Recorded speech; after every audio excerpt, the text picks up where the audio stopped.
Ashes of Aurelion. Aurelion was never meant to be beautiful, not after the invasion.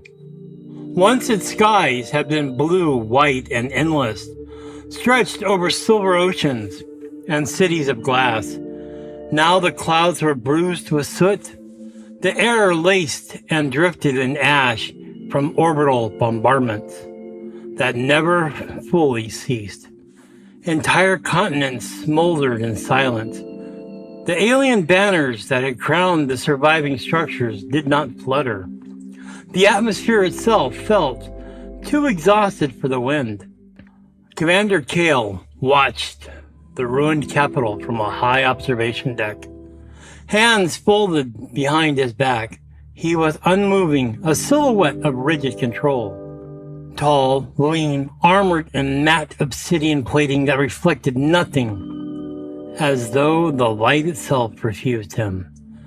His species was humanoid, but distinctly different. Angular features, pale metallic skin, eyes like dim stars. No excess motion, no wasted breath. Cold, strategic, ruthless, and precise. Exactly why the war had been won. Behind him, a soldier hesitated before speaking. "Commander, the female rebel has been secured." Cal did not turn. "Is she alive?" "Yes," he replied. "Then bring her to me." Her name was Maya. Even bound and dragged across the polished black floor, she radiated defiance. Dirt streaked her face. A cut along her brow had dried into a rust-colored line. Her hair was dark and it hung in tangled waves. Her eyes blazing with something that the occupation had failed to extinguish. Hatred. Or perhaps something stronger. She was forced to her knees. Kale finally turned. Their eyes met. Most humans broke before this moment. Fear, pleading, bargaining. These were the predictable responses. Maya did none of those.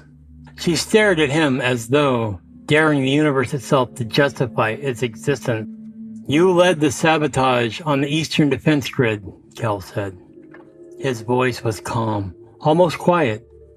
Maya's lip curled. "Your grid?" A faint narrowing in his eyes. Interest, not anger.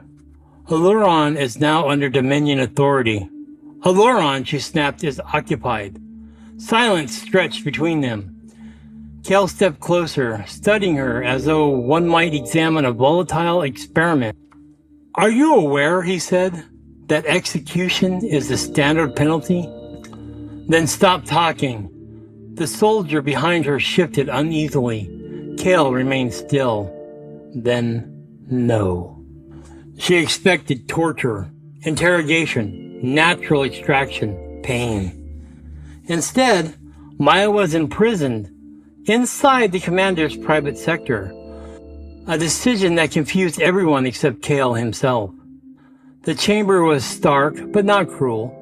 Clean lines, soft ambient lighting, a sleeping platform. No visible restraints, no visible weapons. Forced proximity, disguised as containment. "You keeping me as a trophy?" Maya asked the first time he entered. Kale regarded her without expression.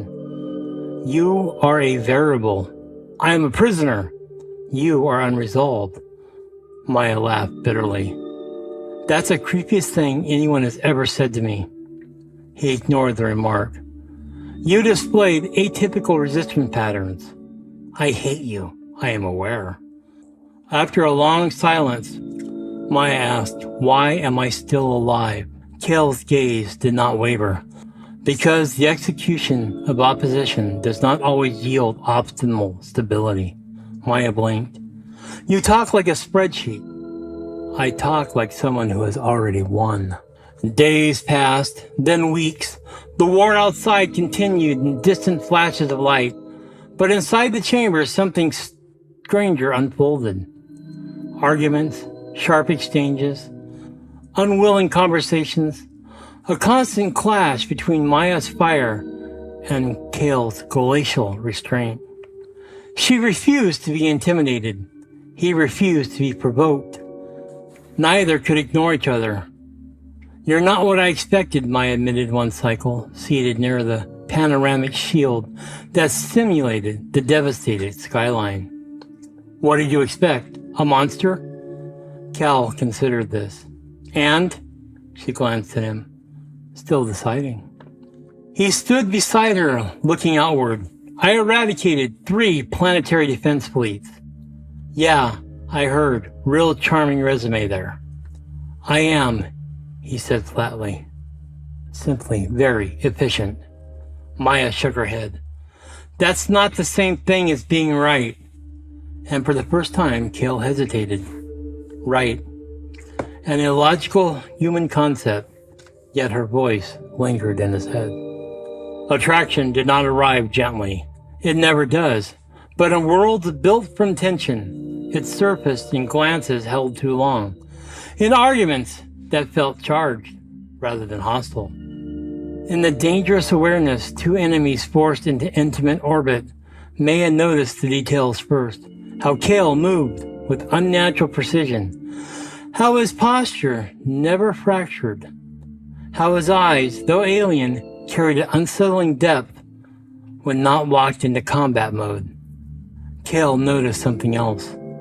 The human defiance transformed under proximity. How emotion created patterns impossible to predict. How Maya's presence disrupted his equilibrium in ways no battlefield ever had. "You're staring at me," she said. "I'm observing." "That's a fancy word for staring." Cal noticed. She smirked.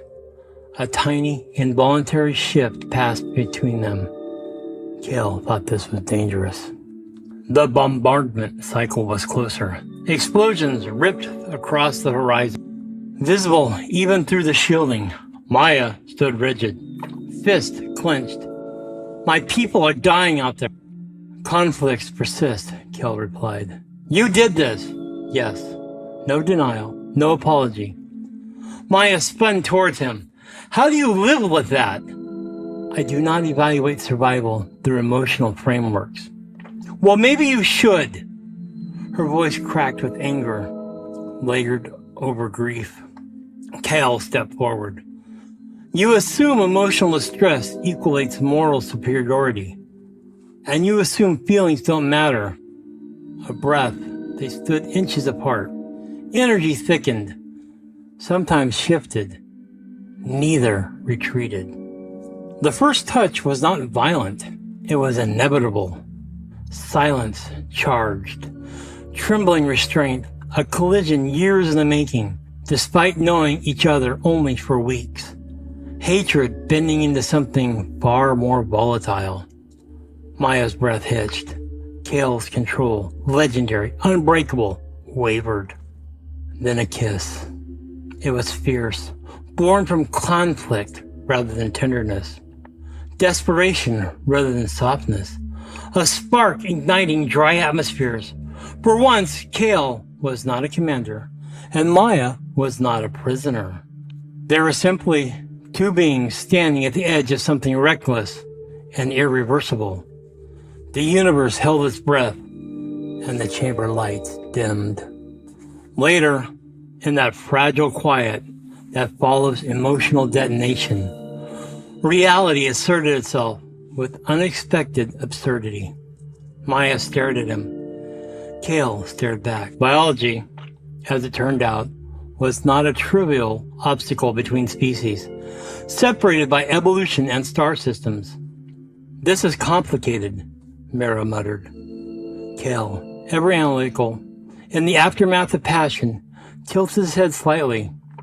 "Incompatible structural variances. That's one way to put it." He paused, calculating. Then, the perfect seriousness, almost alarming lack of embarrassment, he said. "You gotta stick it where you can fit it." Maya froze, and then burst into startling laughter. "Oh my God! Did the terrifying alien warlord just say that?" "It is," he replied evidently. "A pragmatic assessment." She laughed harder, and somehow, impossibly, the darkness of Aurelion felt lighter for the moment. But nothing about them was simple. Not the war, not the power imbalance, not the impossible line dividing conqueror and conquered. "You are still my enemy," Maya said quietly. "I am aware. You are still responsible for everything." "Yes." A long silence. "Then why does this feel—" She struggled for the word. Kel answered for her. "Inevitable." Their eyes met again. No victory, no surrender, only something more dangerous, a choice. Outside, Aurelion continued to burn. Inside, two adversaries stood suspended between destruction and transformation. Maya, the rebel who refused to kneel. Kel, the commander who had never lost, both altered, both uncertain. For the first time since the invasion, Kel looked upon the ruined world, not as territory, but as something else. Less defined, less absolute. Maya stepped beside him at the viewing shield. "So what happens now?"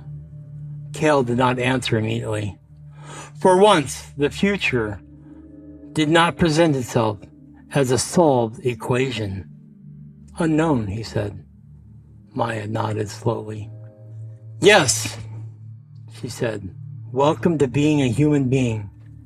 The ashes drift across Aurelion's broken skies, and somewhere within the wreckage of war, something entirely new and entirely unstable began to form.